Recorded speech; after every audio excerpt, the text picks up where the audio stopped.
यशवंत वेणू पुरस्काराचे मानकरी आणि आपले सर्व प्रमुख पाहुणे यांचं मंचावर आगमन झालेलं आहे। आपण जोरदार टाळ्यांनी त्यांचं स्वागत करूया। कला विनोदिनी तस्य दृष्टिः सौंदर्य मंगले नाट्यम रसादिभिः पूर्ण जीवनम सुगमम भवेत। अर्थात कलावंतांच्या दृष्टीनं कला ही सौंदर्य आणि आनंदाचा स्रोत आहे।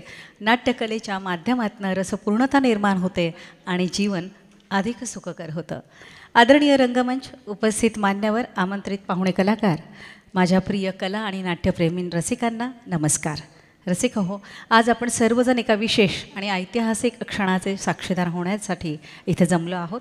यशवंत वेणू पुरस्कार वितरण समारंभ 2024। यशोधरन चव्हाण नाट्यगृहाच्या वर्धापन दिनाच्या निमित्तानं या नाट्यगृहाचा गौरवशाली वारसा आणि नाट्यकला क्षेत्रातील उंची गाठलेल्यांचा सन्मान करण्याचा हा अनमोल सोहळा। यंदाचं हे पुरस्काराचं 7वं वर्ष, ज्यामध्ये आपण नाट्य आणि अभिनय क्षेत्रातल्या एक आदर्श दाम्पत्याला सन्मानित करणार आहोत। तसंच ज्येष्ठ कलावंत सुहासई जोशी यांनाही आपण सन्मानित करणार आहोत आणि त्यांच्या शुभ हस्ते आज या पुरस्काराचं वितरण होणार आहे। रसिक हो, कलाकारांना व्यासपीठ उपलब्ध करून देण्याच्या सदहेतूनं अखिल भारतीय मराठी नाट्य परिषदेची स्थापना झालेली आहे। आज नाट्यक्षेत्रातल्या दिग्गज कलावंतांच्या आणि रसिकांच्या उपस्थितीत अखिल भारतीय मराठी नाट्य परिषद कोथरूड शाखा आयोजित स्वर्गीय यशवंतराव चव्हाण यांचा स्मृतिदिन आणि यशवंतराव चव्हाण नाट्यगृह कोथरूडचा 24वा वर्धापन दिन या निमित्तानं मानाच्या यशवंत वेणू पुरस्कार सोहळ्यात सहभागी होण्यासाठी आपण सगळे जमलेलो आहोत। व्यासपीठावरील मान्यवर कलावंतांचं, आमंत्रित पाहुण्यांचं आणि सर्व कला आणि नाट्यरसिकांचं मी सूत्रसंचालिका रत्ना दहिवेलकर अगदी मनापासून स्वागत करते।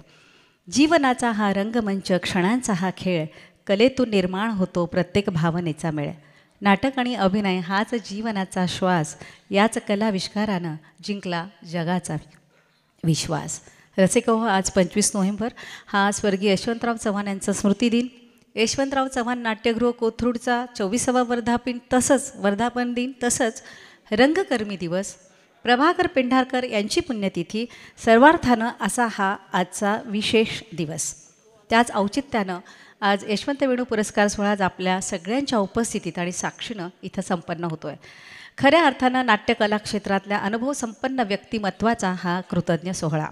रसिक हो, स्वर्गीय यशवंतराव चव्हाण यांच्या कला नाट्यप्रेमाविषयी आपण सगळेजण जाणतोच।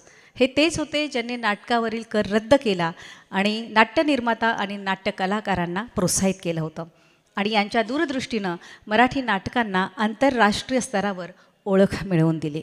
त्यांच्या कर्तृत्वाला साथ देणाऱ्या वेणूताई चव्हाण यांचं योगदान